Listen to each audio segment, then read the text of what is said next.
On l'a pris vraiment comme un jeu. On a testé des choses. Comment ne plus manger de lardons en barquette plastique. Comment se passer de yaourt. Au quotidien, on essaye d'éviter de prendre des emballages inutiles.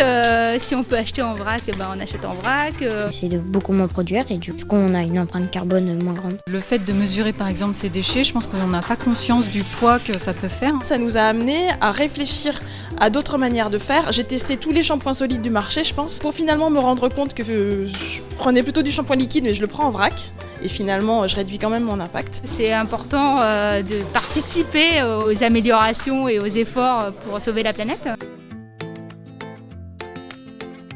L'idée, c'est d'aborder plein de questions différentes autour de nos émissions en fait, de carbone et pour essayer de les réduire un petit peu. Les ateliers tous les week-ends, ça permet de découvrir des nouvelles choses comme les do it yourself, réparer son vélo.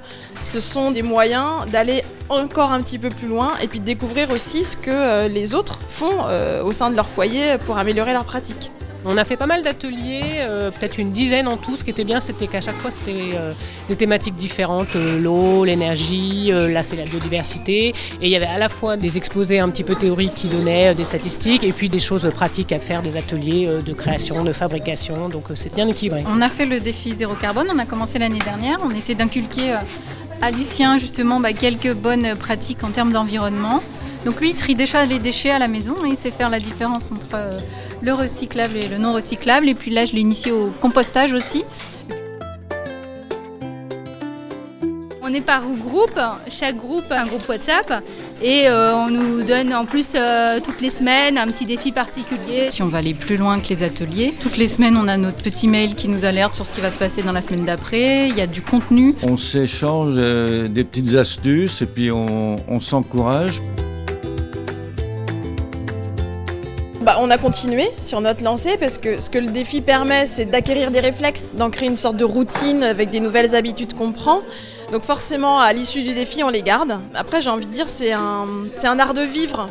D'une contrainte, ce qui pouvait paraître une contrainte au début du défi, c'est devenu un nouveau mode de vie. L'important d'ateliers comme celui d'aujourd'hui, c'est de retrouver une certaine forme d'espérance. En prenant conscience en fait de toutes les dynamiques en cours, que ce soit le réchauffement climatique, l'effondrement de la biodiversité, je dirais qu'il y a une espèce de choc d'éco-anxiété. Et pour moi, c'était important justement de devenir actif en fait. Et de rencontrer aussi d'autres gens qui se posaient les mêmes questions et de voir qu'il y avait un peu une émulation collective. Si on est sensibilisé, si on s'y met à plusieurs, on a toutes les chances de notre côté pour qu'on soit à la cible de nos objectifs en 2030, à la cible en 2050 et qu'à 2100, on ait légué à nos enfants et petits-enfants un monde meilleur qu'il n'est aujourd'hui. On a encore le temps, agissons maintenant et ici.